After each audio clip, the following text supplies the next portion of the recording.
करना है। Today we have to complete this chapter of cash management. और साथ साथ, हाँ जी बेटा, मैं वेजिटेरियन हूँ और मैं वेजिटेरियन हूँ, मेरी वाइफ नॉन वेजिटेरियन है, उसको कोई टेंशन नहीं है, वो मेरा दिमाग खाती है, मेरा खून पीती है, कोई टेंशन नहीं है, अपन को नॉन वेज वाली है, ठीक है। मैं बिल्कुल शांत स्वभाव का, मेरे को कोई फर्क नहीं पड़ता, तो बेटा मैं वेजिटेरियन हूँ, है ना। चलो आज चलो फटाफट से आगे बढ़ते हैं। सुन तो नहीं रहा, चलो नहीं भाग गई, हाँ चलो पहले मेरी बात समझ में आ गई। चलो अब हम पढ़ाई शुरू कर लेते हैं, है ना। फिफ्थ सेंचुरी मैन, चलो कोई बात नहीं, बहुत अच्छी बात है, बहुत बढ़िया बहुत बढ़िया। चलो बेटा अब हम पढ़ाई शुरू करते हैं। चलो चलो चलो चलो चलो please please please please please let's come back, ठीक है। चलो अब दोस्तों कल सॉरी परसों मैंने आपको छोटू सा होमवर्क दिया था। मैंने आपको बेटा छोटू सा होमवर्क दिया था।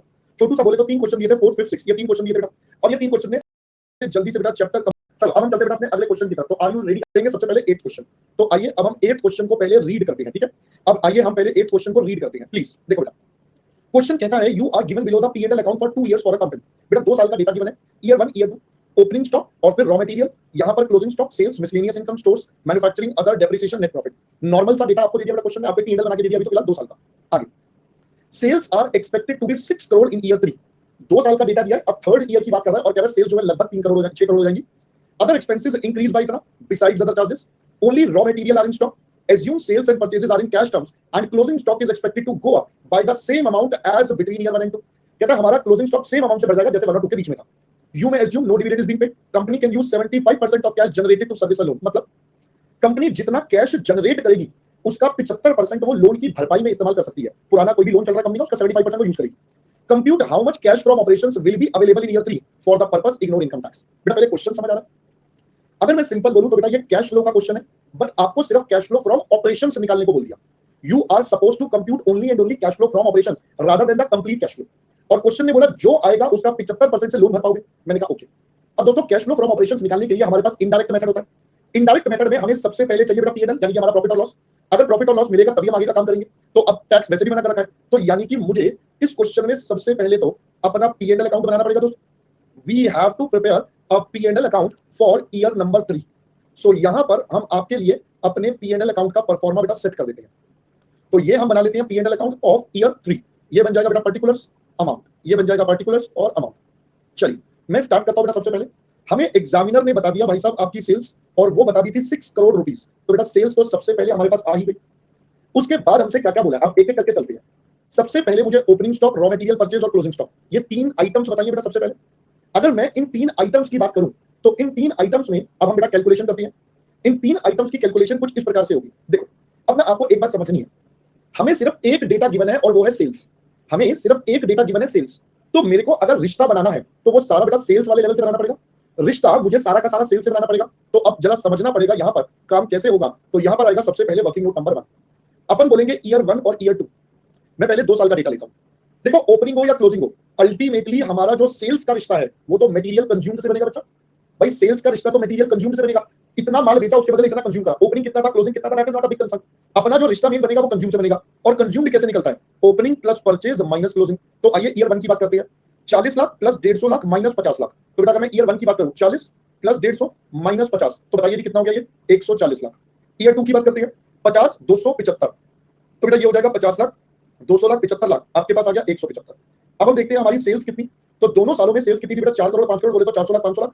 यहां पर थी 400 लाख, यहां पर थी 500 लाख। अब आप बताओ material consumed as percentage of consumed as percentage of sales. तो यहां पर अगर हम बात करें तो ये हो जाएगा बेटा 140 लाख आउट ऑफ 400 लाख। तो यहां पर आपके पास 35%, और यहां पर भी चेक करना बेटा आपका 35 ही आ रहा होगा। ये भी बेटा 35% आ रहा है। अब देखो मैंने आपको क्या बोला, रिश्ता मटेरियल कंज्यूम्ड का बनता है ना कि परचेज का। रिश्ता हमेशा मटेरियल कंज्यूम्ड का बनता है। माल बेचने के लिए बनाना पड़ेगा, उसके लिए कितना कंज्यूम करा। तो अब क्या मैं बोल सकता हूं, मेरा मटेरियल कंज्यूम्ड फॉर ईयर 3 बेटा कितना हो जाएगा। सर हमारी सेल्स है 600 लाख, उसका 35% यानी कि 2,10,000 रुपए का, सॉरी 210 लाख का मटेरियल कंज्यूम। पहले दोस्तों बात समझ आई। अब कई बच्चों का डाउट आता है, अब पहले मैं ये लिख लेता हूं फिर मैं बताता हूं डाउट क्या आता है। तो मैं यहां पर सीधा लिख दूंगा टू मटेरियल कंज्यूम्ड, और ये हो जाएगा 2 करोड़ 10 लाख, और मैं ब्रैकेट में लिख दूंगा this is working note number 1। अब कई बच्चे बेटा डाउट क्या क्रिएट करते हैं, कहते हैं सर यहां पर लिखा था कि भाई ये क्लोजिंग स्टॉक की कुछ कहानी दी हुई थी, इसका क्या होगा सर, ये तो आपने इस्तेमाल ही नहीं करा। तो बेटा मुझे करना ही, व्हाई आई वुड यूज, मैंने सीधा मटेरियल कंज्यूम का रिश्ता बना दिया। अगर मुझे मटेरियल परचेज गिवन होता तो मैं इस लाइन का इस्तेमाल करता कि भाई देखो मेरा क्लोजिंग स्टॉक कितना होगा, कितना सर देखो अगर मैं देखूं 25 लाख से ये बढ़ गया तो यानी कि अगला मेरा 1 करोड़ होता। अगला मेरा बेटा 1 करोड़ होता, यस और नो, अगला मेरा 1 करोड़ होता। बट मुझे 1 करोड़ तो तब चाहिए ना जब मुझे परचेज पता होता। अब परचेज का रिश्ता मेरे पास है नहीं, तो मैं तो सेल से कंज्यूम का रिश्ता बनाऊंगा, जो मैंने आपके लिए यहां पर आपको सारा समझाया।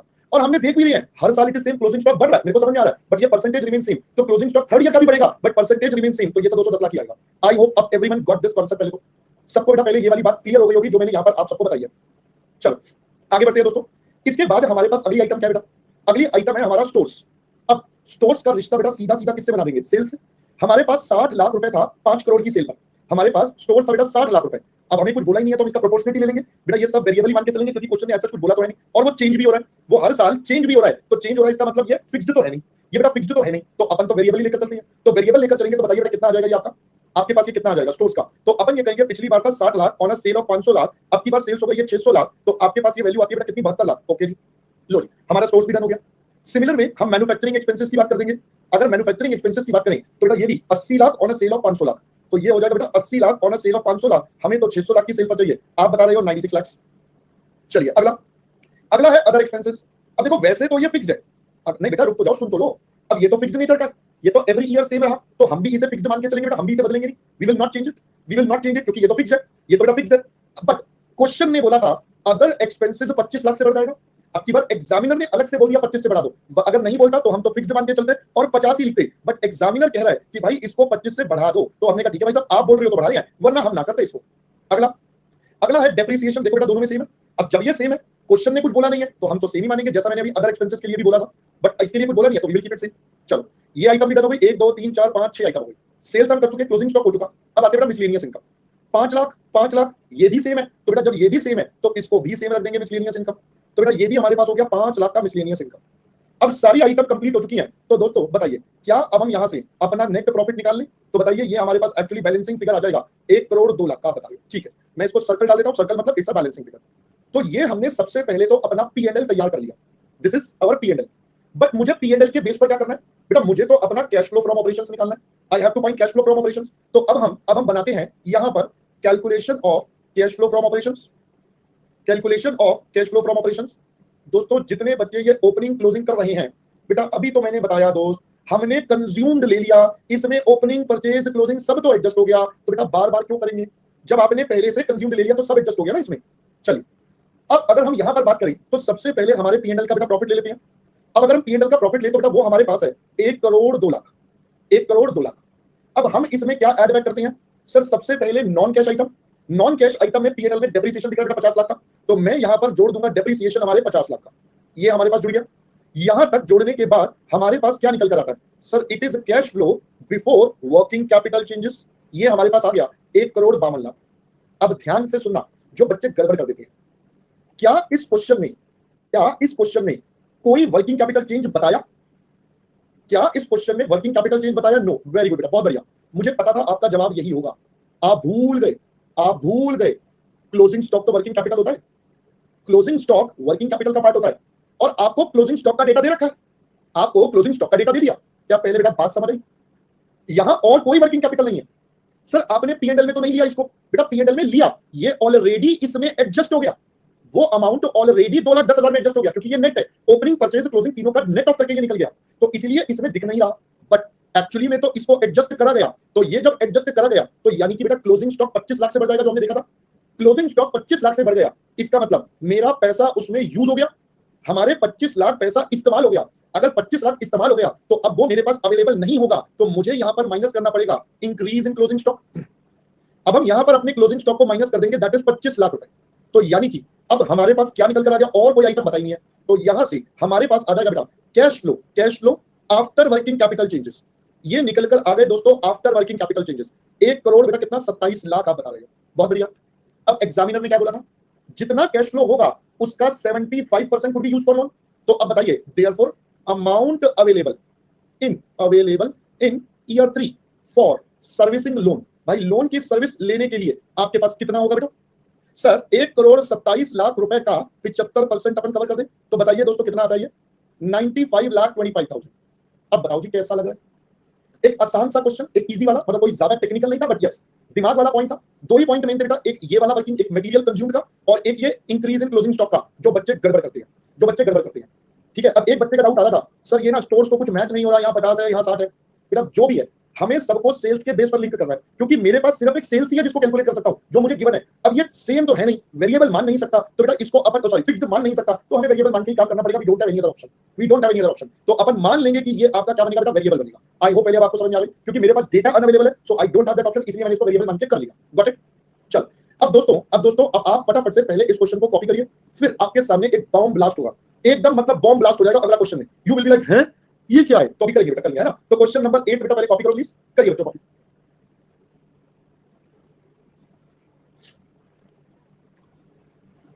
रवि बेटा क्लोजिंग स्टॉक वाला सिंपल सी बात बोली, एग्जामिनर ने बोला है क्लोजिंग स्टॉक जितना पहले था उतना ही बढ़ जाएगा। तो पहले था 25, पहले 50 लाख था, फिर 75 लाख था, तो अगला कितना होगा? अगला 1 करोड़ होगा, 25 लाख से बढ़ जाएगा। बट अब वो बढ़ गया तो मेरा वर्किंग कैपिटल में चेंज आ गया, तो मुझे वो लेना है। बट जब हमने पीएनएल बनाया उसको इसलिए नहीं लिया क्योंकि हमारे पास ऑलरेडी मटेरियल कंज्यूम्ड है। हमने मटेरियल कंज्यूम्ड लिया है, तो कंज्यूम्ड का मतलब क्या होता है बच्चों, मुझे आप बता दो। Opening plus purchase minus closing तीनों एडजस्ट करके लिख दिए। बचपन से ये बात सीखते आ रहे हो कि भाई आपको या तो डायरेक्टली कंज्यूम लिख दो या ओपनिंग परचेज क्लोजिंग लिख दो, फिर भी आप बार बार अटक जा रहे हो भाई, पता नहीं क्या चाह रहे हो बेटा। बार बार एक ही बात पे मैं 4-5 बार बता चुका हूं, फिर वही बातें आ रही है, तो तब बताओ बच्चा मैं क्या करूं, है ना? चलो हो गया बेटा कॉपी। अच्छा सॉरी, कर लो मैं भावनाओं में बह गया, जल्दी कॉपी कर लो। हाँ मैं भावनाओं में बह गया, जल्दी कर लो।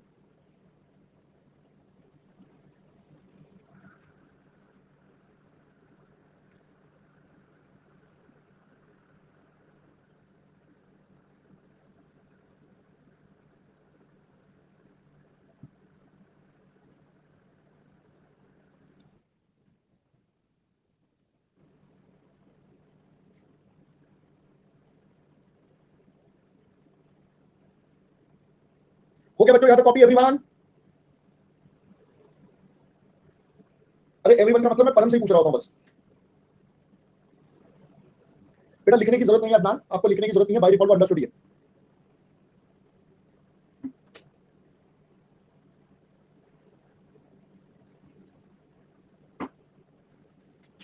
करिए बच्चों जल्दी से। अरे बेटा पहले जो सामने है उसको तो कर ले कॉपी, वर्किंग नोट।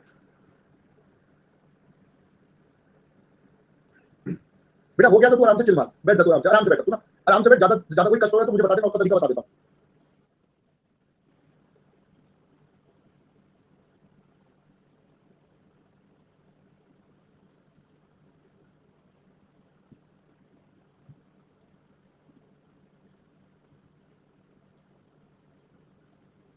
मैंने क्या कर दिया यार, तुम मुझे ऐसे बुरा बना देते हो यार।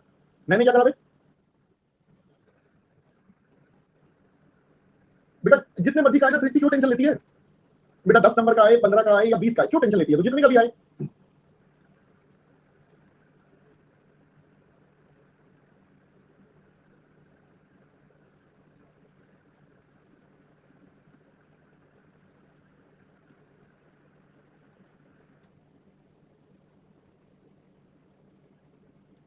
अरे वो बेचारा मजे ले रहा है, पूरी कहानियां लिख रहा है, इतना भावुक हो गया। मैंने कहा ले भाई तो फिर कहानी लिख ले। बेटा दे रहा हूं, करिए कॉपी।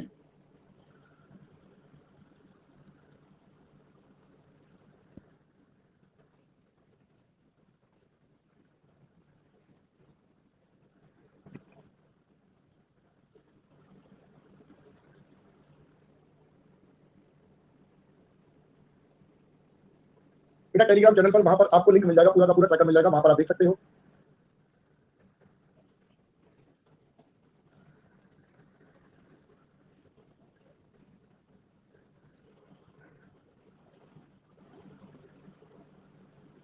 जल्दी करिए प्लीज बच्चों।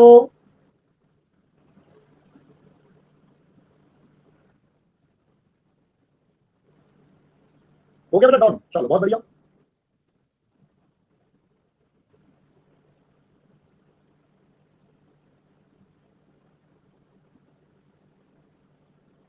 चलिए तो अब हम चलते हैं आगे, अब हम चलते हैं आगे। लो भाई जल्दी से, 1 सेकंड हो गया बेटा तुम्हारा, हो गया भाई 1 सेकंड। चलो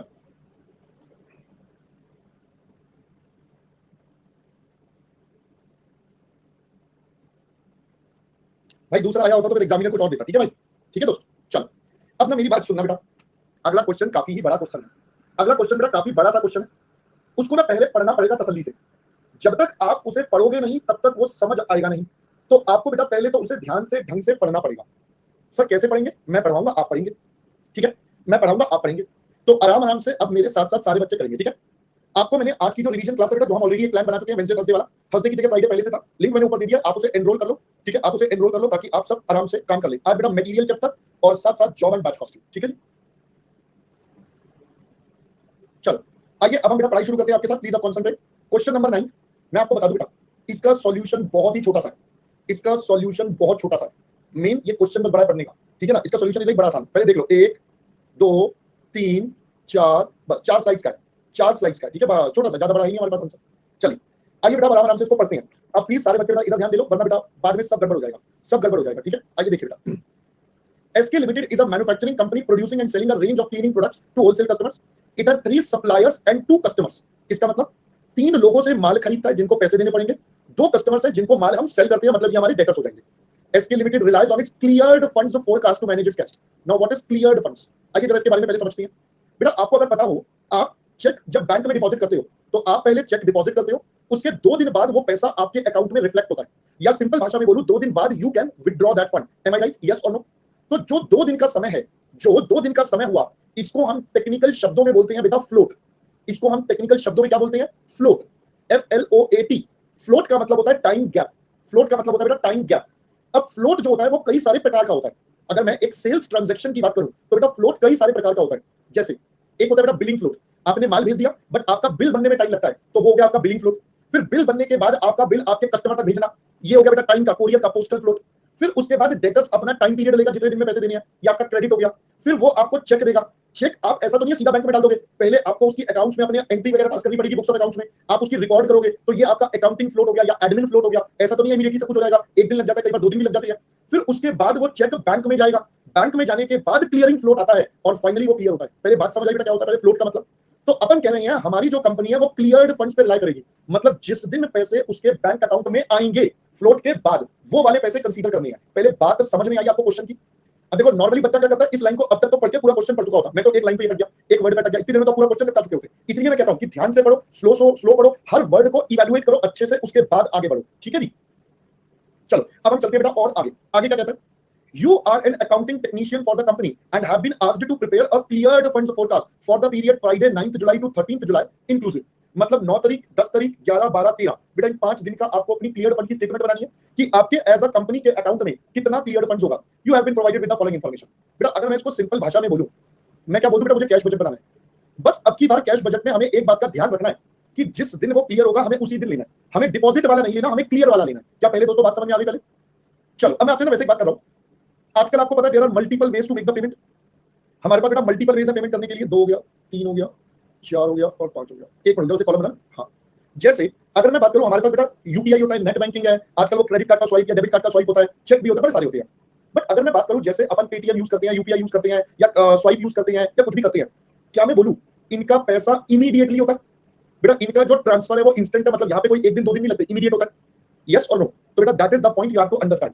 कुछ ऑप्शंस ऐसे होंगे जहां पर इमीडिएट होगा, कुछ ऐसे होंगे जिसमें बाद में होगा, तो हमें हर एक को समझना पड़ेगा। हमें इस क्वेश्चन में हर ऑप्शन को पहले डिटेल में समझना पड़ेगा कि किसका पैसा कब रियलाइज होगा। जिसका पैसा जब रियलाइज होगा हमें उसके हिसाब से सारा का सारा काम करना पड़ेगा। तो हमें बनाना पड़ेगा 9 जुलाई से 13 जुलाई तक का, तो ये हो गया 9th जुलाई, 10th जुलाई, फिर क्या हो जाएगी 11 जुलाई, 12th जुलाई एंड 13 जुलाई। देखो चांस की बात है आज 8 जुलाई है, आप देख लो चांस की बात है आज 8 जुलाई है। चलो देख लो अब हम यहाँ पर क्या बनाने बेटा, अब नाम बदल के लिख देंगे क्लियर फंड फोरकास्ट। हमें तो बेटा क्लियर फंड का फोरकास्ट बनाना है। चलिए अब हम स्टार्ट करते हैं। सबसे पहले हमारे पास यहां पर आएंगे ओपनिंग बैलेंस वाले भाई साहब। लो जी, ये साडे कोल आ गए ओपनिंग बैलेंस, यो साडे कोल आ गया ओपनिंग बैलेंस। ओके जी, अब हम चलते हैं बेटा आगे। अब देखो हमारे पास 2 ही चीजें होंगी, एक तो हमारे पास पैसा आएगा और एक हमारे पास पैसा जाएगा। तो मैं यहां पर लिख देता हूं हमारी रिसीट्स। सर आपने रिसीट्स कम क्यों बनाई, छोटी क्यों बनाई? क्योंकि बेटा एग्जामिनर ने बोला था भाई आपके पास 2 ही कस्टमर्स हैं, एग्जामिनर ने बोला था कि आपके पास 2 ही कस्टमर्स हैं, तो हम कम बना देते हैं। फिर पेमेंट्स और लास्ट में अपन देख लेंगे हमारा क्लोजिंग या जो भी, जैसा भी एग्जामिनर बोलेगा, सरप्लस डेफिसिट निकालना या क्लोजिंग निकालना या क्या निकालना है। ठीक है बच्चों, करें स्टार्ट। चलो अब हम इसको पूरा पहले एक एक करके ट्रांजैक्शंस पढ़नी पड़ेगी। आइए जरा एक एक करके पढ़ते हैं। पहले बता रहा है रिसीट्स की कहानी फ्रॉम कस्टमर्स। आइए जरा समझते हैं। 2 कस्टमर्स हैं, एक पी और एक एम। क्रेडिट टर्म्स, उधार कितने का? 1 महीने का उधार, और इसको कोई उधार नहीं है मतलब कैश। ये पेमेंट करेगा बीएससीएस सिस्टम से, ये चेक से। इसका पैसा 3,03,000 का। बताओ हम बेटा कौन सी डेट पर खड़े हैं? हम तो जुलाई पे खड़े हैं। We are in the month of July. अगर हम जुलाई पे खड़े हैं तो आप मुझे बताएंगे, आप बच्चे मुझे बताएंगे कि भाई हमारे लिए कौन सी आइटम पे कौन सा वाला इंपॉर्टेंट होगा, कौन सी वाली आइटम के लिए बेटा हमारे लिए कौन सा वाला मैटर इंपॉर्टेंट होगा। पहले बच्चों बात समझ में आ गई? तो आइए जरा समझते हैं। इसको आप 9 कर लेंगे। देखो इसको हम 1 महीने का उधार दे रहे हैं, इस बंदे को 1 महीने का उधार दे रहे हैं। तो जुलाई में पैसे कौन से मिलेंगे? जुलाई में पैसे बेटा जून वाले मिलेंगे, यानी कि इसके लिए हमें इस पे फोकस करना है, और एम वाले में इस पर फोकस करना है क्योंकि इसको उधार ही नहीं देते। तो जुलाई का पैसा बेटा जुलाई में मिलेगा। आई होप पहले बात समझ आई। ओके, अब कहता है receipt of money by BSCS, मतलब bankers automated clearing service. Bankers automated clearing service मतलब ये बीएससीएस का फुल फॉर्म बता दिया, इज इंस्टेंटेनियस। भाई साहब हैंड टू हैंड पैसा मिल जाता है। ये वही हो गया बेटा अपना यूपीआई वाला, जैसे हमने कहा ये तुरंत वाला यूपीआई वाला, रियल टाइम वाला। तो बताइए पी लिमिटेड से जो पैसा मिलेगा 2,60,000 बेटा वो 9 जुलाई को मिल जाएगा, सीधा सीधा वो हमें 9 जुलाई को मिल जाएगा। तो अपन यहां पर बोलते हैं रिसीट पहले पी लिमिटेड की, तो 9 जुलाई को हमें 2,60,000 रुपए मिल जाएंगे। इसके अलावा इससे पूरे महीने में कोई पैसा नहीं मिलना। फिर एक हमें एम लिमिटेड से पैसा मिलना है, जो भी मिलेगा यही हमारी टोटल रिसीट्स बन जाएंगी। और एक अब आते हैं बेटा एम लिमिटेड वाले पर, आइए हम इसके बारे में पढ़ते हैं। मिलने इससे 360 है, बट ये कह रहा है चेक से देखा। चेक के लिए क्या बोला?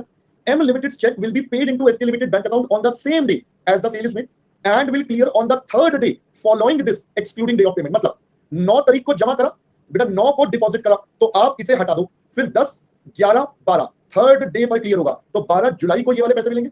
यानी कि अपन कहेंगे 12 जुलाई को हमें इसके 3,60,000 रुपए मिलेंगे। That's it. तो यानी कि अगर मैं टोटल रिसीट्स की बात करूं तो बेटा ये हमारे पास टोटल रिसीट्स आ जाएंगी। आई होप पहले बात समझ में आ गई, आई होप बेटा बात समझ में आ गई कि आपके पास टोटल रिसीट्स कैसे निकल रही है। सबसे पहले तो कोई डाउट है बच्चा यहां तक तो प्लीज बता दो।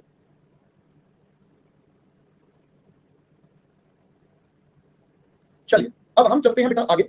अब सेम मंथ में हो रहा है ना लल्लू राज, उसको उधार ही नहीं दे रहे, तो जिस महीने बेचेगा उसी टाइम पैसे मिलेंगे क्या यार परम। चलिए आगे बढ़ते हैं। हाँ, तो रिसीट्स का काम हमारा खत्म हो गया बेटा। यहाँ पर we are done with the receipts part. सबसे पहले जो हमारे पास पैसा आना था वो वाला काम खत्म। अब पैसे आगे बात करते हैं बेटा। अब पेमेंट्स, क्वेश्चन ने बोला था 3 सप्लायर है आर जे के, तो अब हम इन तीनों की बातें करते हैं। अब हम इन तीनों की बातें करते हैं बेटा। यहां भी 9 कर लेना, ये सब भी 9 होंगे, ठीक है ना, ये सब भी 9। चलो अब आर जे के, आइए पहले तो इन तीनों की बातों के लिए यहां पर पेमेंट लिख देते हैं।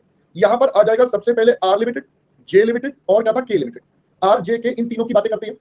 चलिए अब हम चलते हैं बेटा क्वेश्चन के एक एक पॉइंट्स को आराम से पढ़ते हैं। पहले आर की बात करते हैं। 1 कैलेंडर मंथ मतलब 1 महीने का उधार। अब ये सप्लायर है तो इससे पहले माल खरीदते हैं फिर पेमेंट देते हैं, तो इसके लिए जो रेलिवेंट होगा बेटा वो 1,10,000 वाला होगा। भाई जून में जो माल खरीदा था उसकी पेमेंट हम जुलाई में करेंगे। जून में जो माल खरीदा था उसकी पेमेंट जुलाई में। यहां पर 2 महीने का उधार है, तो इसका मतलब मई वाला जो खरीदा था उसकी पेमेंट अब जुलाई में होगी। ये उधार नहीं देता तो इसको तो 1,90 बेटा हैंड टू हैंड वाले करंट मंथ का। पहले तो हमने आइडेंटिफाई कर लिया कि अमाउंट कौन कौन से लेने हैं। एक है 1,10,000, 1,50,000, 1,90,000। आई होप पहले बात समझ में आ गई। चलो अब चलते हैं दोस्तों आगे। लेट अस सी बेटा आगे क्या बोला। आइए चलते हैं बेटा आगे। आगे बोला है SK limited has set up a standing order for 90,000 a month to pay for supplier from R limited. मतलब कहता है साहब आर लिमिटेड को पैसा देना है और हमने स्टैंडिंग ऑर्डर दे दिया है। स्टैंडिंग ऑर्डर का मतलब क्या होता है बेटा? इसका मतलब हमने बैंक को ऑटो पेमेंट के लिए बोल दिया है, हर महीने हमारे अकाउंट से निकालकर आर लिमिटेड के अकाउंट में 90,000 डाल देना, हर महीने ऐसा काम कर देना। This will leave company's bank account on 9 July. Every few months an adjustment is made to reflect actual cost of supply purchase. मतलब अब देखो हमने वैसे तो पेमेंट 1,10 करना था, बट हम दे रहे हैं 90, तो 20,000 शॉर्ट हो गया। ऐसे किसी महीने ज्यादा होगा, किसी महीने कम होगा। तो कह रहे कुछ महीनों बाद दोनों पार्टीज बैठती है, आपस में एक नेगोशिएशन कर लेती है, भाई कितना बच गया, जो बैलेंस बच गया वो और दे दो या ले लो या जैसे भी करना है। You do not need to make this adjustment. आपको इग्नोर करना है इस बात को। मतलब आपके लिए रेलिवेंट क्या है बेटा? आपके लिए रेलिवेंट है कि आपको जो पेमेंट करनी है वो 90,000 करनी है। इसका मतलब अपने को जो इस क्वेश्चन में पेमेंट लेनी है वो 90,000 की लेनी है। अब ये पेमेंट हो कैसे रही है? स्टैंडिंग ऑर्डर, और सेम डे पर चला जाएगा पैसा। सेम डे पर चला जाएगा पैसा बेटा। अगर पैसा सेम डे पर जा रहा है तो 9 जुलाई को 90,000 रुपए बैंक अकाउंट से चले जाएंगे। तो ये 9 जुलाई को 90,000 रुपए हमारे बैंक अकाउंट से गो वेंट गॉन पूरे महीने। और इन 5 दिनों में और कोई पेमेंट तो नहीं करनी। इसको जो पेमेंट करनी थी एज पर स्टैंडिंग ऑर्डर करनी थी, और स्टैंडिंग ऑर्डर ने कहा था भाई साहब आपका हर मंथली 90,000 फिक्स है, आप 90,000 हमसे ले लो, बात खत्म। जो बाकी का प्लस या माइनस ऐसा केस में भी वो बाद में एडजस्ट करेंगे, वो कब करेंगे हमें उससे कोई मतलब ही नहीं है। आगे अब इसका भी चेक वाला सिस्टम है और इसका भी चेक वाला है, दोनों का चेक वाला सिस्टम है। SK Limited will send out by post checks to J and K Limited on 9th July. The amounts will leave its bank account on the second day following this. 9 को send करा तो बेटा 10 और 11, second day is 11th, तो यानी कि 11 तारीख को दोनों का चेक हमारे अकाउंट में आएगा। अब अमाउंट कितना लेना है वो प्री डिसाइडेड है, इसका 1.5 लाख और इसका 1,90,000। तो दोस्तों इसका मतलब 11 तारीख को इसकी पेमेंट होगी बेटा 1.5 लाख की, और इसकी पेमेंट हो जाएगी 1,90,000 रुपए की। ये 11 तारीख को इन दोनों की पेमेंट हो गई। तो अब आर की पेमेंट भी हो गई, जे की पेमेंट भी हो गई और के की पेमेंट भी हो गई। तो ये वाला पॉइंट भी हमारा कंप्लीट हो गया। सप्लायर्स वाला पार्ट भी हमने डन कर लिया, पैसा कहां जाना है ये वाला पार्ट भी हो गया। आगे बढ़ते हैं दोस्त। आगे हमसे क्या बोला है? Wages and salaries. कहता है जून का और जुलाई का, ये वीकली वेजेस है, ये मंथली सैलरीज है। पढ़ते हैं पहले। Factory workers are paid cash wages weekly. They will be paid 1 weeks wage on 11th July for the last weeks work done in June. तो क्या बोलना चाहता है? कहता है साहब 11 जुलाई को आपने पैसे देने हैं, बट कौन से वाले देने हैं बच्चों?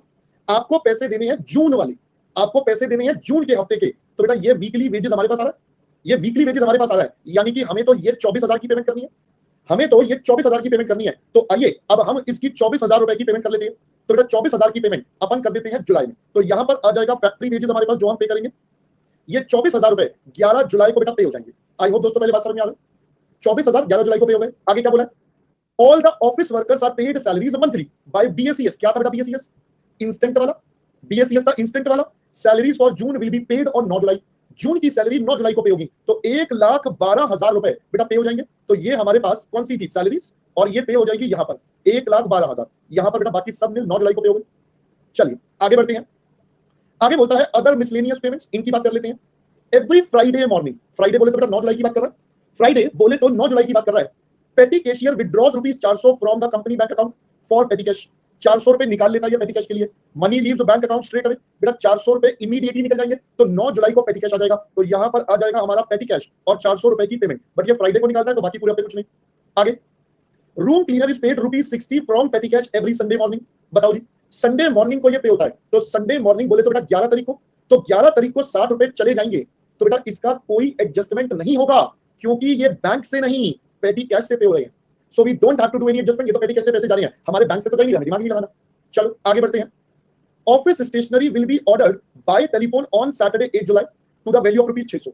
This is paid for by company debit card. Such payments are generally seen to leave the account on the next working day. तो भाई 8 जुलाई को जो पैसे हमने स्वाइप करे वो पे कब होंगे बेटा? वो नेक्स्ट डे यानी कि 9 जुलाई को होंगे। बेटा 10 जुलाई लोगे या 9 जुलाई लोगे? बोलो जी।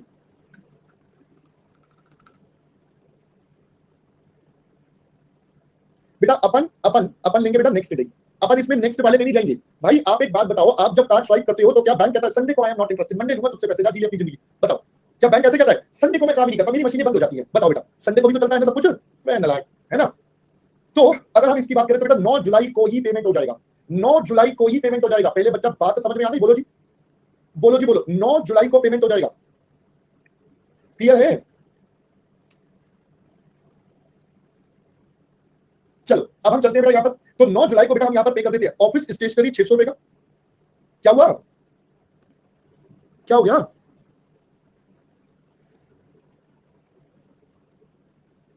हाँ तो क्या दिक्कत है? मेरे को तो समझ नहीं आ रहा। अरे भाई 9 जुलाई को पे हो जाएगा ना, काम खत्म। अबे लल्लू लाल, हमारे पास 9 जुलाई को फ्राइडे है। 9 जुलाई को फ्राइडे है। 9 जुलाई को फ्राइडे है। ठीक है, तो बेटा जिसने बोला बोला मैं क्या करूं? अच्छा 8 को सैटरडे बोल दिया क्या? ओहो चलो कोई बात नहीं, थर्सडे कर लो यार, हो जाता है। भावुक हो जाते हो तुम तो।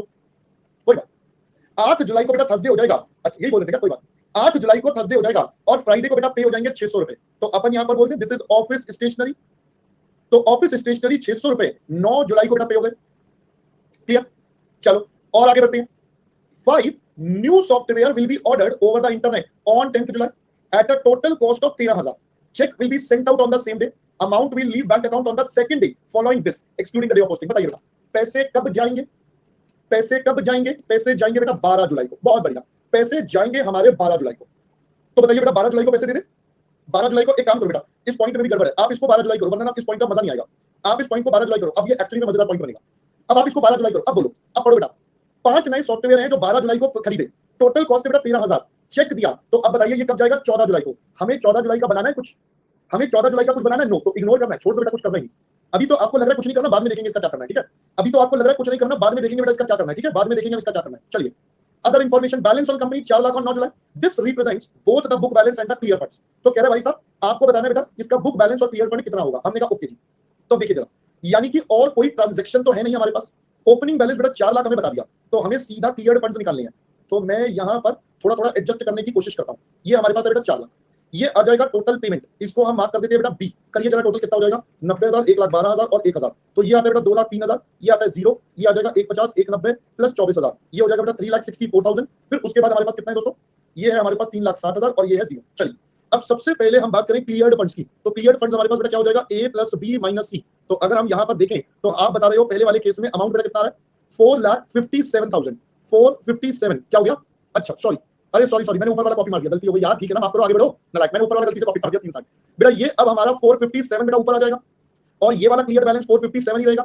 फिर ये वाला 457 हो जाएगा, माइनस कर दो बेटा 364, तो आप बता रहे हो 93,000 बचेगा। फिर ये वाला हमारे पास ओपनिंग आ जाएगा, तो हमारे पास कितना बच जाएगा बेटा? 4,53,000। फिर ये ओपनिंग बन जाएगा 4,53,000 और हमारे पास एट द एंड बच जाएगा 453। पहले दोस्तों बात समझ आ गई? मैंने कहा था क्वेश्चन इतना बड़ा आंसर छोटा है, याद है मेरी बात? मैंने कहा था क्वेश्चन इतना बड़ा आंसर इतना छोटा है। चलो अभी रुको, अबे रुको रुको रुको, खत्म नहीं हुआ अभी, it's not done, wait. Sir question ने बोला prepare a clear fund forecast for this to this inclusive using the information, show clearly the uncleared funds float each day. आपको दोस्तों अनक्लियर्ड भी बताना है। पहले बात समझ आई, एक तो आपको क्लियर फंड्स का तो हमने बना दिया, कहते हैं सर अब ना आप अनक्लियर्ड फंड्स भी बताना। अब उसके अलावा आप ये भी बताना कि आपका बुक बैलेंस कितना होगा या फ्लोट कितना रहेगा बेसिकली। तो चलिए अब हम चलते हैं बेटा आगे। अब हम इसी को और आगे कंटिन्यू कर लेते हैं। तो मैं फिर से 5 कॉलम बना देता हूं, ये पहला, दूसरा, तीसरा, चौथा और ये हमारा 5वां। अब मैं इसकी हेडिंग भी डाल दूंगा बेटा फिर से, लीजिए लो जी, यहां पर हम बना देते हैं statement of uncleared fund and book balance. चलिए बहुत आसान है ये, फिर से आप जितने परेशान हो रहे हो ना उतना ये क्वेश्चन आसान है। 9 जुलाई 10 11 12 और 13। चलिए सबसे पहले दोस्तों हमारे पास क्लियर्ड बैलेंस गिवन है जो हमने अभी पिछले वाले में निकाला था, 457, फिर हमारे पास 457, 93, फिर 453 और लास्ट वाला था बेटा 453। तो मैं इसको सबसे पहले ए मार्क करके इसको साइड कर देता हूं कि भाई टोटल में ना आ जाए गलती से, ठीक है। चलो अब हम बात करते हैं बेटा अनक्लियर फंड्स की। अब मैं यहां पर लिखता हूं सबसे पहले अनक्लियर फंड्स की कहानी। अब अनक्लियर फंड्स में भी बेटा 2 टाइप के आएंगे, एक रिसीट आएगा और एक पेमेंट आएगा, ठीक है जी। एक रिसीट आएगा, एक पेमेंट आएगा। चलिए अब जरा ध्यान से सोचते हैं एक एक करके वापस स्टार्टिंग से। अब बेटा वापस स्टार्टिंग से चलना पड़ेगा, रिसीट से पहले पॉइंट से हर आइटम को देखना पड़ेगा। पी लिमिटेड पैसे दे रहा था बीएसईएस पर, ये तो बेटा इंस्टेंट वाले थे, तो इसका तो कोई फ्लोट ही नहीं होता, इसका तो कोई फ्लोट ही नहीं था भाई, ये तो इंस्टेंट पैसा आ गया, बात खत्म, इसमें तो फ्लोट ही नहीं हुआ ना, तो इस पे तो दिमाग ही नहीं लगाना। एम लिमिटेड ने दिया था चेक, जो हमने डिपॉजिट कब कर दिया था, 9 तारीख को डिपॉजिट करा था, 10 को भी ये आउटस्टैंडिंग रहा, 11 को रहा और ये पैसे मिले कब, 12 को। तो यानी कि 3 दिन तक 3,60,000 रुपए का रिसीट अनक्लियर रहा, 3 दिन तक 3,60,000 का रिसीट अनक्लियर। तो दोस्तों पहले हम यहां पर बोलेंगे रिसीट फ्रॉम एम लिमिटेड। अब यहां पर जमा करा था, यहां पर भी अनक्लियर में दिख रहा था, यहां भी अनक्लियर में दिख रहा था, 12 को वो क्लियर हो गया तो अनक्लियर से हटा दो, बात समझ आई बेटा। 12 को वो क्लियर हो गया तो अनक्लियर से हटा दो, बात खत्म। और ये तो वैसे क्या था, इसका काम हो गया, ये वाला डन हो गया। आ जाओ इधर सप्लायर, स्टैंडिंग ऑर्डर था, ये तो इमीडिएट वाला था, इसको तो दिमाग ही नहीं लगाना। अब इन दोनों की बात करते हैं क्योंकि ये चेक थे, 9 को भेजा था, 10 को आउटस्टैंडिंग और 11 को आउटस्टैंडिंग, 11 को क्लियर हुआ, तो यानी कि ये 2 दिन हमारे पास पड़ा रहा, 9 और 10 अनक्लियर रहा। पहले जे लिमिटेड के 1.5 लाख रुपए। तो अगर हम यहां पर बात करें तो बेटा पेमेंट्स को हम माइनस करते हैं, तो आप चाहो तो पहले इसका टोटल करके बी बना लो या इसी में एडजस्ट कर दो पेमेंट, क्योंकि यहां पर कोई ज्यादा टेंशन तो नहीं। पेमेंट टू बी लिमिटेड, क्या था, जे लिमिटेड, सॉरी पेमेंट टू बेटा जे लिमिटेड। कितना था हमारा जे लिमिटेड का पेमेंट, पेमेंट है दोस्तों 1,50,000 रुपए, और ये 2 दिन के लिए यहां पर और यहां पर, तो अपन इसको माइनस में दिखा दे बेटा क्योंकि ये पेमेंट्स है, आगे क्लियर हो गया। फिर इसी प्रकार से हमारे पास एक और था पेमेंट टू के लिमिटेड।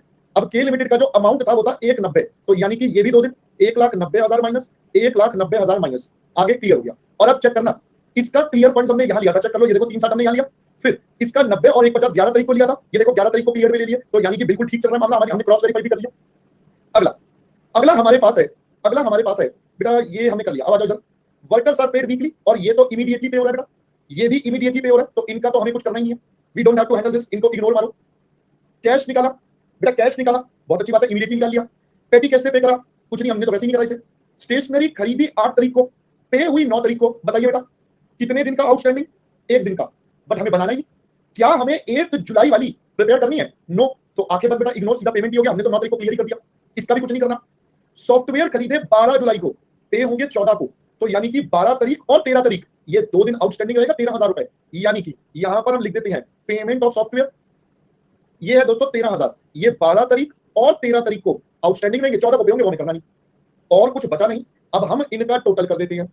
अगर मैं इनका टोटल कर दूं तो ये मेरे पास निकल कर आ गया अनक्लियर्ड बैलेंस, ये बेसिकली हमारे पास अनक्लियर्ड बैलेंस आ गया, जिसको अपन मार्क कर लेते हैं बी। तो अगर मैं यहां पर करूं तो बेटा टोटल बताइए पहले, अबे लल्लू पहले, अबे नलायक ही रहोगे तुम। 360 माइनस 150 माइनस 190, ये बचेगा 20,000, ये बचेगा 20,000, ये बचेगा 3,60,000, यहां पर है माइनस 13,000 और ये बचेगा माइनस 13,000। आई होप बात समझ में आ गई। फाइनली मेरे पास मेरा बुक बैलेंस निकल आएगा, जो हमारी अकाउंट्स का बैलेंस होगा, that will become a plus b 457। ये देखो 457 के बाद, नहीं सॉरी 477 होगा, सॉरी माय मिस्टेक, ये भी हो गया बेटा 477, ये कितना हो जाएगा 4,53,000, फिर ये कितना बचेगा 4,40,000, 440 और 440। कैसा लग रहा है अब दोस्तों? Finally this question is completed. अब देखो अगर मैं बोलूं क्वेश्चन तो बहुत इजी था बेटा, क्वेश्चन बहुत इजी था, सिर्फ ध्यान से पढ़ना था। जिन बच्चों ने ध्यान से पढ़ा उनके लिए ये बहुत इजी था, और जिन बच्चों ने नहीं पढ़ा उनके लिए बेटा अलग ही लेवल था, उनके लिए ये बहुत ही खतरनाक सा था। अबे बुक बैलेंस कैसे पता चलेगा तेरे को लल्लू लाल अदनान? किताबों में कितना बैलेंस होगा, अकाउंट्स में जिस दिन क्लियर होता है उस दिन पास करता है या पहले दिन पास करता है? नला। चलिए बेटा कॉपी करिए, नहीं जी बेटा एग्जाम का क्वेश्चन नहीं था, क्वेश्चन नंबर 9 है, जल्दी से बेटा आप कॉपी करिए इसको। अरे भाई तभी तो आपको क्वेश्चन करवाया है ना कि एग्जाम में दिक्कत ना हो।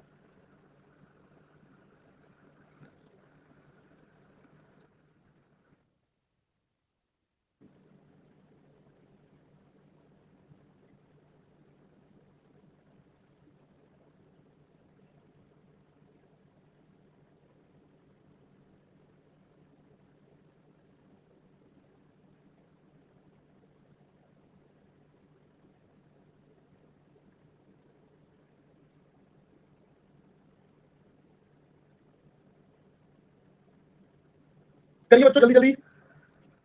ये जो डन वाली है ना, इन्हें तो पता नहीं पास कराने वाली है।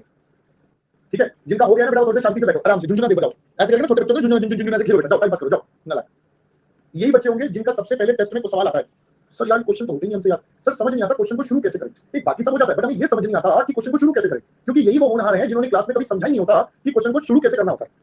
और बस दे आर प्रो, है ना, दे आर लाइक अरे सर छोड़ो आप क्या बात कर रहे हो, हम खिलाड़ी हैं, हमसे ना बोलो कुछ भी आप।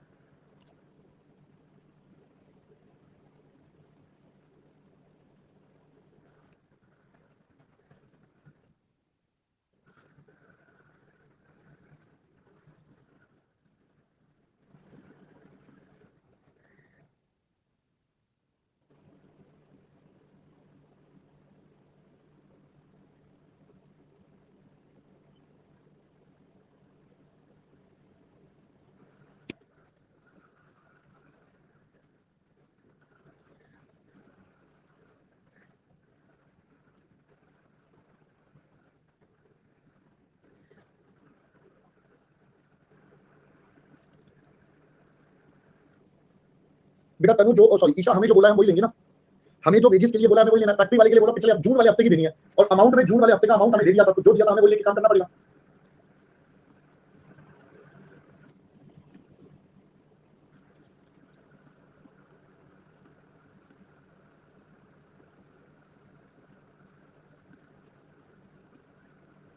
अबे करने दो सबको, अभी थोड़ी देर में फिर बच्चे शुरू हो जाएंगे, सर मेरा नहीं हुआ भाई, एक मिनट रुक जाओ, कोई बात नहीं।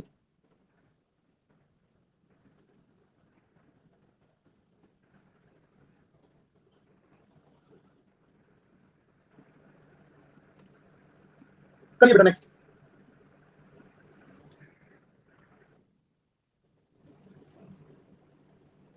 बेटा अनक्लियर क्यों होंगे मेरे दोस्त, अनक्लियर बाद में क्लियर हो तो गई ना बेटा। लो भाई एक सेकंड वालों जल्दी कर लो, बस एक सेकंड ही दूंगा, तो मैं इससे ज्यादा दूंगा नहीं, हो गया तुम्हारा एक सेकंड, हो गया बेटा एक सेकंड। हिमांशी मैडम आप क्वेश्चन पढ़ लो ना। 3,60,000 बेटा, मैंने तो डेट वाइज समझाया कब कब आएगा बेटा, मैंने आपको डेट वाइज समझाया बेटा कब कब आएगा। तुषार जून वाले जुलाई में मिलेंगे दोस्त, जून वाले जुलाई में मिलेंगे, जुलाई वाले अगस्त में, तो जब अगले महीने का आएगा तब आएगा।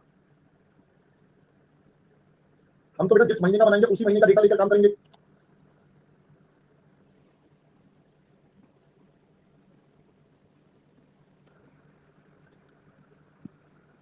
बेटा जुलाई में ब्लॉक क्यों हुए, तेरे को चेक मिला क्या?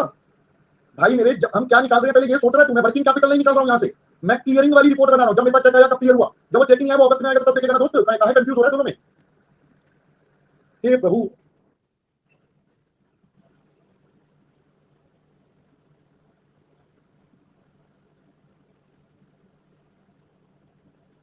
क्या नहीं समझ आया हिमांशु मैडम, क्या नहीं समझ आया मुझे ये बता दो, क्वेश्चन खत्म होने के बाद यू आर लाइक सर दोबारा, बेटा बीच में सो गई थी क्या?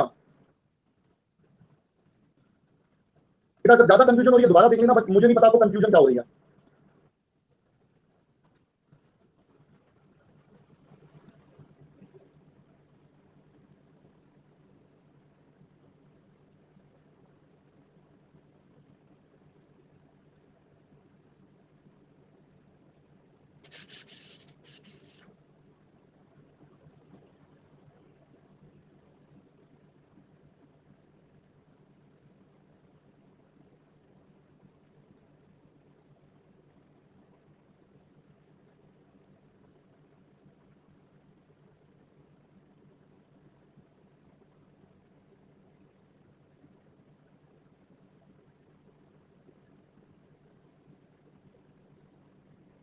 बेटा पेमेंट्स है तो माइनस होती है ना, पेमेंट्स को तो हम माइनस में दिखाते हैं।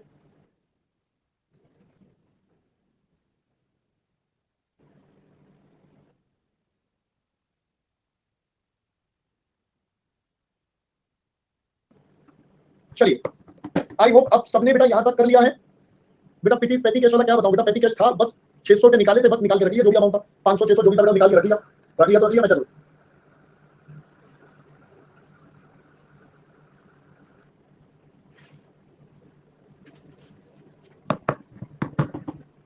चलो बेटा, आई होप यहां तक सबने कर लिया कॉपी शॉपी।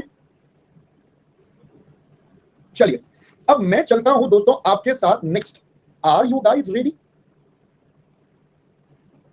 भाई मैं सच बता रहा हूं, एक दिन ऐसा आएगा जब मैं ना अपने आप को मारना शुरू कर दूंगा, अपने बाल नोचना शुरू कर दूंगा तुम्हारे डाउट देख देख के। मैं सच बता रहा हूं, मतलब एक लिमिट होती है, तुम उस लिमिट के भी परे हो, मतलब उस लिमिट के भी परे हो भाई। मतलब मैं ये सोचता हूं, जितनी आवाज इन बच्चों की यहां पर ना क्लास में निकलती है, मैं गारंटीड शब्द के साथ बोल सकता हूं, फेस टू फेस क्लास में इन बच्चों की चू भी नहीं निकलती। और ऐसे बच्चे फेस टू फेस क्लास क्या करते हैं मैं बताता हूं इनके साथ क्या होता था, मैं बताता हूं पूरी बात। फेस टू फेस क्लास में एक बार टीचर ने बता दिया, मजाले कोई दोबारा बोल दे कि सर रिपीट, कि सर रिपीट क्यों, इसका मतलब तुम्हारा ध्यान ही नहीं था क्लास में, तुम बेटा अपनी अलग ही मस्ती में अपनी दुनिया में जी रहे हो, अलग ही दुनिया में। मैं यहां बोलता हूं क्लास पे फोकस करो, दे आर लाइक अरे सर तो अपने बताई देंगे, सर का नाजायज फायदा उठाओ, है ना, सर का तो नाजायज फायदा उठाओ, मतलब कोई फर्क नहीं पड़ता भाई, 2 बार पूछो 10 बार पूछो, सर तो बताई देंगे। ज्यादा टेंशन होगी डायलॉग मार देंगे, इंटरनेट डाउन हो गया था सर, डिस्कनेक्ट हो गया था सर मेरा इंटरनेट गड़बड़ हो गया था, डायलॉग तो यही हमारे पास ऑनलाइन में है ना, डायलॉग तो यही हमारे पास ऑनलाइन में। मैं बता रहा हूं, कल मेरे को एक बच्चे पे, मैं सच बता रहा हूं, मैं नाम नहीं बोलूंगा ना, मैं कभी किसी का बोलता हूं भाई, मुझे बहुत ही ज्यादा ना इरिटेशन हो रहा था, मतलब आप समझ रहे हो इरिटेशन बोल रहा हूं मैं। मैंने क्लास में एक बात 4 बार आराम आराम से समझाई, मेरे पास डाउट आया, मैंने डाउट के बाद बोला कि बच्चे क्लास दोबारा देख लो, वहां पर पूरी बात बताइए, फिर भी नहीं सर आप बताओ, मैंने देख ली फिर दोबारा बताओ। अरे भाई पहले सुन तो लो मैं क्या बोल रहा हूं, अगर आपने क्लास के शब्द ध्यान से सुने हो तो आपको डाउट ही नहीं आता वहां पर। अब मैं बताता हूं फिर हुआ क्या, रिजल्ट भी मैं बताता हूं, फिर भी मैंने बच्चों को जवाब दिया, उस बच्चे को जवाब दिया, और मैं बताऊं मैंने क्या जवाब दिया, जो मैंने क्लास में 2 मिनट में बोला था 30 सेकंड में बोल दिया, जो 2 मिनट में बताया था वही 30 सेकंड में वही बात रिपीट कर दी। अब समझ में आ गया, पता नहीं कैसे जादू हो गया। अब मुझे नहीं पता बच्चे को समझ आया, वो समझ गया कि सर परेशान हो गए हैं, मुझे नहीं पता, बट एक्चुअली मैं बता रहा हूं कई बार क्या होता है बच्चों को ना आदत हो जाती है, नहीं यार हमें तो समझ ही नहीं आया, या वो क्या करते हैं अपना कंसंट्रेशन ध्यान से नहीं लगाते, जहां जेन्युइन डाउट होते हैं, इनफैक्ट कोई भी डाउट होता है एक बार 2 बार बताता हूं भाई, बार वही डाउट। भाई मैंने तुम्हें अभी अभी बोला था, ये पता क्या हो रहा है, ये बिस्वा या और भी जो बच्चे, मतलब बिस्वा स्पेसिफिक है, मैं सब बच्चों की बात कर रहा हूं, ये बच्चे क्या करते हैं, ये प्रिंट आउट अपने साथ लेके बैठते नहीं है, या बैठते हैं तो इन्हें आलस आता है कि मैं एक बार वो इंग्लिश दोबारा पढ़ लूं, या मैं इंग्लिश दोबारा पढ़ लूं, इंग्लिश दोबारा पढ़ ली तो मुझे खुद समझ आ जाएगा, ऐसे कैसे अन अकेडमी का सब्सक्रिप्शन लिया, सुनील सर की क्लास देख रहा हूं, ऐसे कैसे नहीं देखूंगा, ऐसे कैसे वो नहीं बताएंगे, मुझे तो जरूर बताएंगे। भाई इंग्लिश तो पढ़ के देख लो एक बार, अंग्रेजी माध्यम एक बार तो पढ़ के देख लो बेटा, एक बार तो पढ़ के देख लो, नहीं हम तो नहीं पढ़ेंगे, आप बताओ ऐसे कैसे आप नहीं बताओगे। भाई थोड़ा सा रहम खाओ मुझ पर, थोड़ा सा रहम खाओ मुझ पर भाई, थोड़ा सा नालायक। भाई मैं ना, मतलब मैं सच बता रहा हूं, मतलब पेशेंस का एक लेवल, फिर ये प्रो लेवल, तुम मुझे प्रो से भी ऊपर वाले लेवल पे जाके टेस्ट करते हो। अब देखो जैसे बच्चे, क्वेश्चन खत्म हो गया, अब भाई पूछ रहा है वो पॉइंट बताओ, अब कह रहा है अब बताओ, अब आप भी खाली मैं भी खाली, अब बातें करते हैं, अब आप मुझे दोबारा समझाओ ये, अबे नालायक। मतलब मैं बता रहा हूं ये बच्चे इज लाइक, भाई मेरी सबसे रिक्वेस्ट है, पता है मैं तुम्हें एक बात बताता हूं, एक तुम्हें बात बताता हूं बड़ी इंपॉर्टेंट, ध्यान से सुन लेना सारे बच्चे, ये बहुत इंपॉर्टेंट बात है, बहुत इंपॉर्टेंट बात है। इस चैप्टर में तो ना अभी तक के जितने चैप्टर थे इनमें तो कोई टेंशन नहीं था, इनमें कोई टेंशन नहीं था ज्यादा, पता है क्यों, क्योंकि चैप्टर छोटे थे, 4 क्लास 5 क्लास इतने चैप्टर थे। अभी पता क्या होगा, कल से जो हम चैप्टर शुरू करने वाले हैं कैपिटल बजटिंग, उसमें लगेंगी 8-9 क्लास, और मैं शर्त के साथ बता रहा हूं 8वीं क्लास में जाके बच्चा बोलेगा सर ये पहली क्लास वाला डाउट बताना, क्योंकि वो पढ़ेंगे तो है नहीं, क्योंकि अपने आप तो पढ़ना नहीं है, अपने आप पढ़ेंगे तो पास हो जाएंगे, दे डोंट वांट, वो नहीं चाहते कि ऐसे कैसे हम एक बार में पढ़ के पास हो जाए, समझ जाए। पहले बेटा बात समझ में आ गई, तो अगले चैप्टर में ना जो पहली क्लास का कांसेप्ट मैं पढ़ाऊंगा ना कल, वो काम आएगा लास्ट में, और उसमें भी बच्चे गलतियां करेंगे, and they will be like कुछ तो है सर, कुछ तो है, कुछ तो मिस हो रहा है सर, आप बताओ यहां से शक्ति आएंगी इनके पास, यहां से शक्ति आएंगी इनके पास। पहले बेटा बात समझ में आ गई, तो भाई कृपया कर लो, अपने ऊपर थोड़ी सी एफर्ट लगाओ, थोड़ा सा बेटा मेहनत कर लो, वरना बेटा मैं आप बच्चों को बता दूं, मैं तो टीचर हूं, मेरा काम है, मैं भी दोबारा भी बताऊंगा बेटा, मैं दोबारा भी बताऊंगा, मैं उसका डाउट छोड़ूंगा नहीं, मैं दोबारा भी बताऊंगा वो डाउट जो उसने मुझसे पूछा, मैं दोबारा बताऊंगा। बट बेटा जीवन में याद रखना, कोई दोबारा नहीं बताता, कोई दोबारा नहीं बताता जीवन में, याद रखना बेटा। मैं बता रहा हूं, आपको ये बात अच्छी लगे या बुरी लगे, आपको अच्छी लगे या बुरी, बट ये फैक्ट है, कोई भी बात दोबारा नहीं रिपीट करता, ये मैं प्रैक्टिकली बता रहा हूं। तो इसलिए जीवन में बोला जाता है, इससे पहले ये जो जुबान है ना, इसको खोलने से पहले सुनना बहुत जरूरी है, ये बहुत जरूरी है, पेशेंस लिसनिंग, अगर ये नहीं आती ना तो आप वैसे ही आगे बढ़ने में आधे खराब हो जाते हो। तो कोशिश करो कि आप इस बात को ध्यान में रखो। चलिए, हाँ, 60 रुपए आपको पेटी कैश में से दिए थे, 60 रुपए आपने पेटी कैश में से दिए थे, हम पेटी कैश की स्टेटमेंट ही नहीं बना रहे, हम क्या पेटी कैश बना रहे हैं, नो, हम बैंक स्टेटमेंट बना रहे हैं, ये पैसे बैंक से गए नहीं तो मैं इसको क्यों लिखूंगा, सिंपल। चल चलते हैं दोस्तों आगे, कह रहा सब निकल गया अंदर का गुस्सा, बेटा मृदुल एक बार और ट्राई कर ले, और तेरे को गुस्सा दिखा दूंगा नालायक। बेटा अभी गुस्सा तुमने देखा नहीं है, ये तो प्यार था मेरे दोस्त, अरे ये तो प्यार था, है ना, हाँ तुम्हारे जीवन के लिए था कि भाई समझ जाओ, आप ही के जीवन में काम आऊगी ये बात, और स्पेशली अगले चैप्टर में तो बहुत ज्यादा काम आएगी, अगले चैप्टर में तो बहुत ज्यादा काम आएगी। हाँ चलिए ना बेटा, फेस टू फेस वाले नहीं देखा बेटा, बच्चों ने कभी मेरा गुस्सा नहीं देखा, टेंशन मत लो, बच्चों ने कभी गुस्सा नहीं देखा, हाँ बच्चों ने कभी गुस्सा नहीं देखा तो टेंशन मत लो, बच्चे कभी गुस्सा नहीं देखते ना कभी देख पाएंगे वो, हाँ तो मेरा गुस्सा अलग ही लेवल का होता है, वो जब होता है तो फिर बहुत भयंकर होता है, और उस दिन आई बी लाइक अब मेरे सामने कोई मत आना, थोड़ी देर मुझे अकेला छोड़ दो, मैं शांत हो जाऊंगा, वरना जो आएगा वो गया, जो आएगा वो गया, सिंपल। अरे मेरे बच्चे को देखेंगे नालायक, हाँ मैं डरा नहीं रहा, but that is the reality, that is the reality. जिन लोगों का पेशेंस बहुत ज्यादा है ना, उनका फिर गुस्सा भी एक्सट्रीम लेवल वाला होता है, क्योंकि जब वो उस लेवल पे पहुंच जाती है ना, फिर उसके बाद उनका दिमाग काम करना बंद कर चुका होता है। आप समझ रहे हो, इतना पेशेंस रखा हुआ है कि अभी हम आराम से कर रहे हैं, बट उस लेवल को जब क्रॉस करता है कोई, तो इट इज लाइक अब कोई नहीं रोक सकता, अब ये अपने आप को खुद ही रोक सकता है ना। तो चलिए, चलो बच्चों, अब मस्ती मजाक खत्म, अब एक फटाफट से बढ़िया सा क्वेश्चन करते हैं। देखो, ये जो क्वेश्चन करवा रहा हूं ना, ये टू बी एक्सपेक्टेड क्वेश्चन मान लो, ठीक है, ये one of the expected question में से रहेगा। अब ये वन ऑफ द एक्सपेक्टेड कैसे रहेगा? ऑब्वियसली बेटा एग्जाम में मेरे घर पे थोड़ी आएगा, टिंग टोंग कौन है, क्वेश्चन आया, आपने बोला था, अबे नालायक। चलो, तो अब ये क्वेश्चन में क्या है नया वो समझते हैं। पहले तो ये समझते हैं क्वेश्चन में नया क्या है। देखो, इससे पहले हमने जितने क्वेश्चन करे थे, वहां पर हमने अपना क्या बताया था मैंने आपको, इन्वेस्टमेंट और फाइनेंसिंग की बातें करी थी, याद है? यहाँ वहां पर हमने इन्वेस्टमेंट और फाइनेंसिंग की बातें करी थी कि पैसा बोरो कर लेंगे या पैसा रीपे कर लेंगे, बट हमने उस क्वेश्चन में कोई इंटरेस्ट नहीं देखा था। There was no interest involved, there were just investment और बोरिंग व्हाटएवर इट इज। इस क्वेश्चन में वो नया पॉइंट आ जाएगा, इंटरेस्ट भी हमारे पास है। तो हाउ टू हैंडल दैट, आइए जरा अब आपके साथ बेटा यहाँ पर समझते हैं। तो प्लीज कॉन्सेंट्रेट करिएगा मेरे साथ साथ बेटा। आसान सा क्वेश्चन है, कोई मुश्किल नहीं है, बहुत इजी है, सीरियसली इजी है, कोई मुश्किल वाला नहीं है। मुश्किल होता तो मैं पहले बता देता, इजी है, बस थोड़ा सा एक पॉइंट पर आकर अटक जाते हैं, ठीक है। चलो, based on the following information prepare a cash budget for SK limited, first quarter, second quarter, third quarter, fourth quarter. बेटा 4 क्वार्टर का आपके पास ये डेटा दे रखा है। ओपनिंग बैलेंस का कलेक्शन फ्रॉम कस्टमर से, ये पेमेंट्स है। बेटा एक बात बताओ, अगर मैं सीधा सीधा बोलूं ओपनिंग रिसीट और पेमेंट्स मुझे सीधा सीधा दे दिया बेटा, ओपनिंग रिसीट और पेमेंट मुझे सीधा सीधा दे दिया, तो यानी कि इसमें मुझे कोई बुद्धि नहीं लगानी, ये तो एज इट इज मुझे कॉपी करना है अपने आंसर में, ये तो एज इट इज मुझे कॉपी करना है, राइट। आगे बढ़ते हैं। Company desire to maintain a cash balance of 15,000 at the end of each quarter. भाई 15,000 रुपए का डिजायर्ड क्लोजिंग बैलेंस मेरे पास आ गया, जो हमें चाहिए। कैश कैन बी बोरोड और repaid in multiples of 500 at an interest of 10% per annum. तो आपको बोल रहा है भाई, या तो लोन लेना है या आपने रीपेमेंट करना है, तो वो आप करोगे 500 के मल्टीपल में और इंटरेस्ट लगेगा 10%। Management does not want to borrow cash more than what is necessary and wants to repay as early as possible. Management कोई ज्यादा बोरो नहीं करना चाहती और जल्दी से जल्दी वापस करना चाहती है। In any event loans can not be extended beyond 4 quarters. 4 quarter से ऊपर जाना नहीं चाहिए, जनरल बात है, इसका कुछ नहीं। Interest is computed and paid when the principal is repaid. तो इंटरेस्ट आपको कब पे करना है? जब आपका प्रिंसिपल रीपे होगा। The moment your principal is to be repaid, तब आपको इंटरेस्ट पे करना है, उससे पहले आपको इंटरेस्ट का कुछ नहीं करना। Assume borrowings take place at the beginning and repayment made at the end. बेटा लॉजिकल भी है, ये बात भी मैंने आपको स्टार्टिंग वाली क्लास में बताई थी चैप्टर की। अगर मुझे पता है अगले महीने शॉर्टफॉल होना है, तो मैं इस महीने के स्टार्टिंग में पैसा बोरो कर लूंगा, क्योंकि मुझे नहीं पता कौन सी डेट को शॉर्टफॉल होगा, हम डेट वाइज तो बनाते नहीं है बजट। दूसरी बात, मेरे को अगर रीपेमेंट करना है तो कब करूंगा? जब फाइनली मेरे पास एक्स्ट्रा पैसा बचेगा तभी मैं रीपे करूंगा। एडवांस में रीपे कर दिया, बाद में गड़बड़ हो गई तो दिक्कत है। तो इसीलिए ये नहीं भी होता तब भी हम ये स्टैंडर्ड असम्पशन मान के चलते हैं, और दो क्वेश्चन हमें दे रखी है। अब मेरे को 4 क्वार्टर का बजट बनाना है, मेरे को 4 क्वार्टर का बजट बनाना है, तो मैं यहां पर पहले 4 कॉलम्स बना देता हूं, Q4, Q4, Q3, Q2 और Q1। चलिए, ये बन गया हमारा particulars, Q1, Q2, Q3, Q4, और ये हम बना रहे हैं टेस्ट बजट। अब ध्यान से सुनना बेटा, मैं क्वेश्चन को थोड़ा शॉर्टकट करने वाला हूं, मैं क्वेश्चन को थोड़ा शॉर्ट करने वाला हूं क्योंकि टाइम कम है। तो मैं यहां पर लिख रहा हूं सीधा ओपनिंग बैलेंस, जिसको मैं मार्क कर दूंगा A। फिर मैं उसके बाद यहीं पर बना दूंगा अपना रिसीट्स या कलेक्शंस, आप जो मर्जी कह दो, ये हो जाएगा बेटा मेरे पास B। और मैं इसके बाद ही अगली एक सिंगल रो बना दूंगा पेमेंट्स की। आपको क्वेश्चन में बड़ी सारी आइटम्स दी हुई हैं, एग्जाम में आपको सारी आइटम्स कॉपी पेस्ट करनी पड़ेंगी, बट क्योंकि मेरे पास अभी टाइम कम है तो आप जस्ट इग्नोरिंग, मैं सीधा बेटा टोटल कर लूंगा, आप पूरा लिखेंगे। तो ओपनिंग में बेटा 10,000, 1 25 1 50, तो मेरे पास है सबसे पहले 10,000, फिर हमारे पास है 1,25,000 और 1,50,000। नेक्स्ट भी है 1,60,000, 2,21,000, 1,60,000, 2,21,000। अब पेमेंट्स की बातें करें तो बेटा टोटल कर लेते हैं, 20, 25, 90 और 5, 1,40,000 पहले क्वार्टर का है। फिर दूसरे क्वार्टर का आ जाएगा 35, 20, 95, 1,50,000, ये आ गया मेरे पास सेकंड क्वार्टर का। थर्ड क्वार्टर का सेम ही बेटा 1,50,000, और फोर्थ क्वार्टर का हमारे पास आ जाएगा 54,200, 17,000, 1,09,200 और 20,000, 2,04,000, ये आ जाएगा बेटा 2,04,000। ठीक है, तो अब मैं सबसे पहले अपने पास यहां पर अपना सरप्लस और डेफिसिट निकाल लेता हूं। सबसे पहले हम तो यही करेंगे A + B - C। तो अब हम पहले वाला देखते हैं, तो ये हो जाएगा 5,000 का बेटा डेफिसिट। अगर 5,000 का डेफिसिट है तो इसका मतलब, सर इसका मतलब now you have to make a borrowing, आपको अब पैसा बोरो करना पड़ेगा। अब हमें बोरो करने पड़ेंगे 20,000। क्यों सर 20,000 बोरो करने हैं? क्योंकि मुझे अपना क्लोजिंग बैलेंस जो चाहिए वो मिनिमम 15 चाहिए, तो 5 का डेफिसिट है प्लस 15 मेंटेन करना है, तो 20 चाहिए होगा, तब जाकर वो मेरे पास 15 बचेगा। ये बेटा अगले पीरियड का 15, तो सरप्लस डेफिसिट भी 15। अब मुझे चाहिए भी 15, है भी 15, तो कोई बोरोइंग की मुझे जरूरत ही नहीं है। क्या मेरे पास एक्स्ट्रा पैसा है? क्या हमारे पास 15 से ऊपर है? नो। तो बेटा रीपे भी नहीं कर सकते, क्योंकि एग्जामिनर ने बोला था भाई जल्दी से जल्दी रीपे भी करना है, तो अब डेटा ही नहीं है, तो ये 15। अब अगर हम यहां पर बात करें तो 15,000, 1,60,000, 1,50,000, ये होता है 25,000। अब बेटा क्वेश्चन का मेन पॉइंट, अब आते हैं मेन पॉइंट पर। बेटा इन्वेस्ट क्यों करेंगे लल्लू लाल मेरे? तेरे पास लोन खड़ा हुआ है और तू कह रहा है इन्वेस्टमेंट कर दो, अबे नालायक। सुनिए, बोरोइंग तो होगी नहीं, सबसे पहले हमें रीपे करना पड़ेगा। बेटा अब हम यहां पर रीपे करते हैं कितना, बताइए बेटा कितना रीपे कर दें? हमें रीपे करना है 10,000। बेटा हमारे पास एक्सेस पैसा 10,000 है, बट अब यहां पर इंपॉर्टेंट पॉइंट आता है। एग्जामिनर ने मुझे बोला था भाई आपको इंटरेस्ट कब पे करना है? जब आप प्रिंसिपल पे करोगे। तो आप अपने प्रिंसिपल के साथ ही इंटरेस्ट दोगे। हमने कहा ओके जी। अब प्रिंसिपल कितना, तो मैंने कहा आइए दोस्तों हम एक वर्किंग नोट यहां पर बना देते हैं, let principal to be repaid.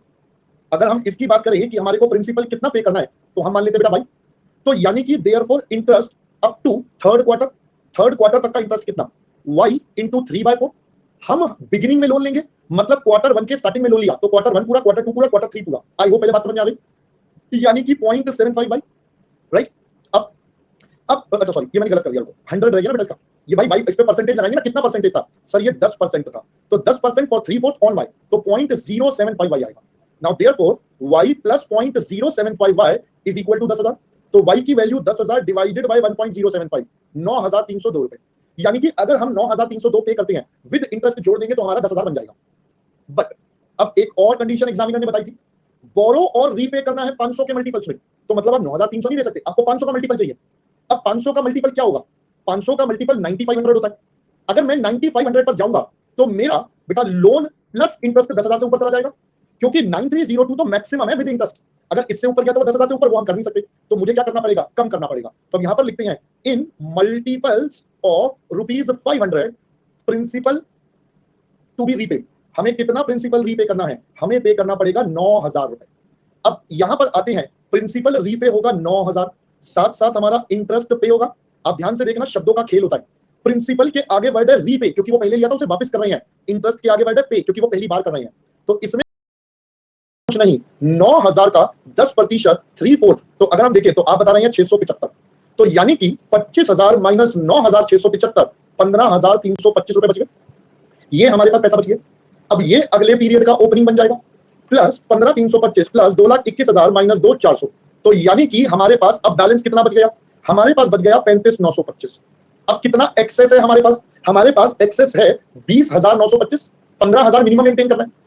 अब लोन लिया था 20,000 का, जिसमें से 9 तो पे हो चुका है, तो बैलेंस 11,000 भी पे हो जाएगा। अब 11,000 पर अपन इंटरेस्ट लगाएंगे पूरे साल का 4/4, 1,100 रुपए। तो अगर हम इसको देखें तो हमारे पास जो बचेगा वो बच गया 23,825। ये फाइनली बेटा हमारे पास हमारी वैल्यू बच गई 23,825।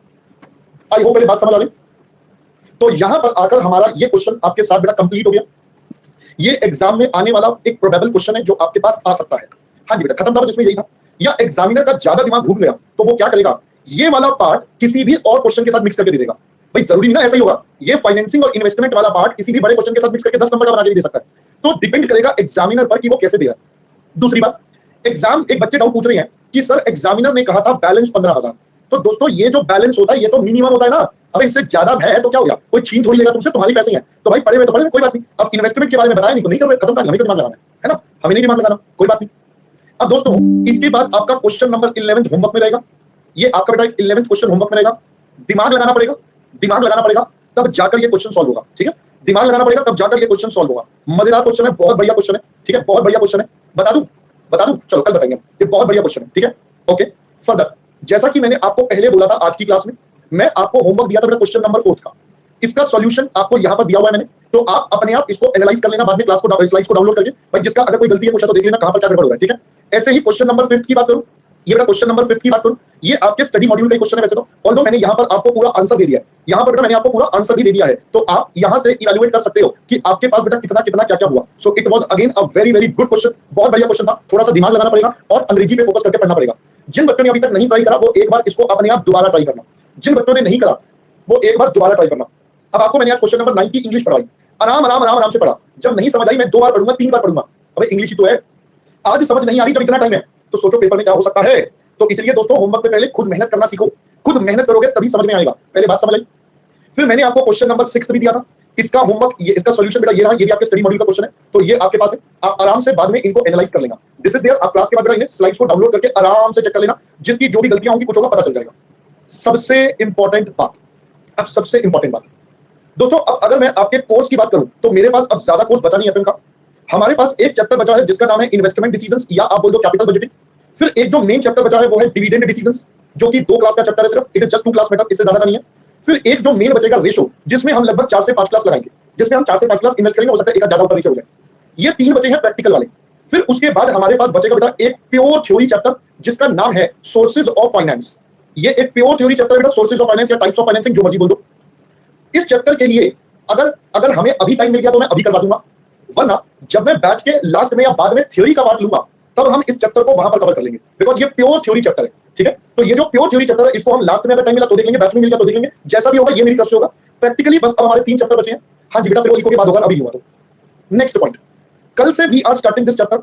आपके जितने दोस्त हैं, आपके जितने दोस्त हैं, अगर उन्होंने अभी तक लेक्चर नहीं देखे हैं तो टेल देम कि वो इससे स्टार्ट कर सकते हैं। पहले मेरी बात समझ आ गई? टेल देम कि वो इस चैप्टर से स्टार्ट कर सकते हैं कल से लाइव। ये चैप्टर लाइव अटेंड करना बहुत ज्यादा जरूरी है। ये वाली बेटा चैप्टर अटेंड करना बहुत ज्यादा जरूरी है लाइव, वरना इस चैप्टर में दिक्कतें आ जाती हैं बच्चों को। तो इसीलिए इस चैप्टर को लाइव अटेंड करिए। इसमें बहुत मेहनत लगेगी, मेरी भी और आपकी भी। नोट्स प्रिंट आउट निकलवा के रख लेना बेटा, सारे के सारे सब बच्चे इसके नोट्स प्रिंट आउट निकलवा के रख लेना। इस चैप्टर में छुट्टी अलाउड नहीं होगी आपको। अगर आप छुट्टी करोगे, आपका लिंक बीच में ब्रेक होगा, आप ही को दिक्कतें आएंगी। सबसे इंपॉर्टेंट, इस चैप्टर को डेली रिवाइज करना पड़ेगा। जी हाँ, मेरी बात बिल्कुल ठीक सुनी। इस चैप्टर को डेली का डेली रिवाइज करना पड़ेगा। अगर रिवाइज करोगे मेरे साथ साथ तो आपको सब कुछ बढ़िया से चलता रहेगा। जिस बच्चे ने रिवाइज करने में गड़बड़ करी उसके साथ कॉम्प्लिकेशंस आना शुरू हो जाएंगी, दिक्कतें आना शुरू हो जाएंगी। सो इसीलिए मैं एडवांस में ये सारी बातें बता रहा हूं, क्योंकि ये थोड़ा कॉम्प्लिकेटेड चैप्टर है, इसको करवाने में भी थोड़ा टाइम लगेगा, मेहनत भी मेरी ज्यादा लगेगी। तो इसलिए आप सबको थोड़ी सी इंस्ट्रक्शंस दे रहा हूं कि इन बातों का आप ध्यान रखिए। ठीक है, चलिए अब मैं आपसे मिलता हूं कल, और कल हम आपके साथ इस चैप्टर को शुरू करेंगे। अरे मेरे भाई, कैपिटल बजटिंग, इन्वेस्टमेंट डिसीजन एक ही बात है। शाम को 6:30 बजे हमने रिवीजन क्लास रखी है, material chapter plus job and batch costing का। लिंक आपको ऊपर है, एनरोल कर लो अभी के अभी। शाम को आ जाना, आप फायदे में रहोगे, मेरे को कोई फर्क नहीं पड़ता, नहीं आओगे तो भी टेंशन नहीं है। आपकी टेंशन है, आपने रिवाइज करना है तो आ सकते हो, वरना बाद में जाके 2 ग्रुप मैनेज करना आप ही के लिए मुसीबत आएगी और ऑगस्ट में दिल से आवाज आएगी एक ही ठीक है। ठीक है, तो आगे आपकी चॉइस है। चलिए जी, bye bye, see you as per your schedule. Okay जी, bye bye bye bye bye bye.